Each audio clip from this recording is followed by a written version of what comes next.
Hi, let's talk finances and language learning.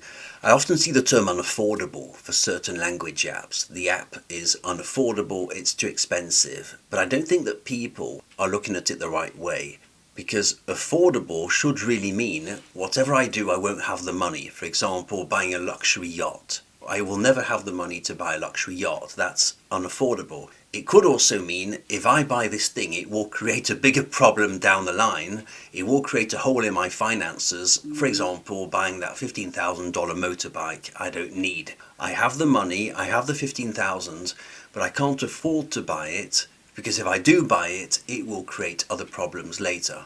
For much smaller amounts, the term unaffordable is always a question of choice. It's a question of priorities, and I'm not going to school you on home economics. I wouldn't do you the insult, but I think that people have to know that on average, a person who knows an extra language earns between $1,500 and $5,000 a year more than a person who doesn't, and you can look up the stats for yourself. Financially, it's definitely worth learning a foreign language, an extra language, but only if the price you pay actually does something. It's a good investment, of course, but if the price you pay actually does something. If your learning tool costs $50, which is a small amount, but it doesn't do anything, you have indeed wasted money. You've wasted money and time. So you've wasted double, and you've wasted triple because you could have been doing something else with that time, such as learning the proper way. And that's where I sort of agree that certain apps become unaffordable.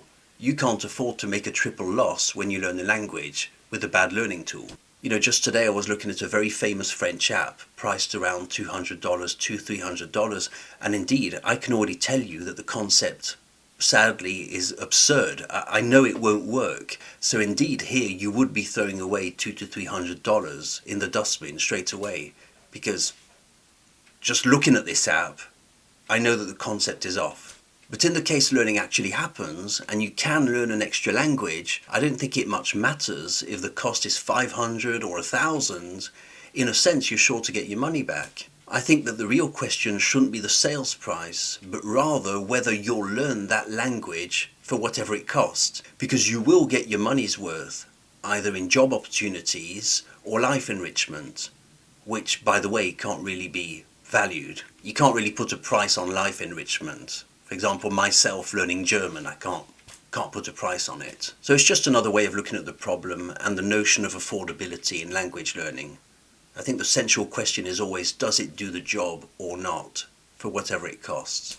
And if you want to learn French, head off to wecommunicate.com, try your first 10 classes for free. You'll see if you like it, and you'll see if it does the job. My name's Chris from We Communicate. I hope this was useful. See you very soon.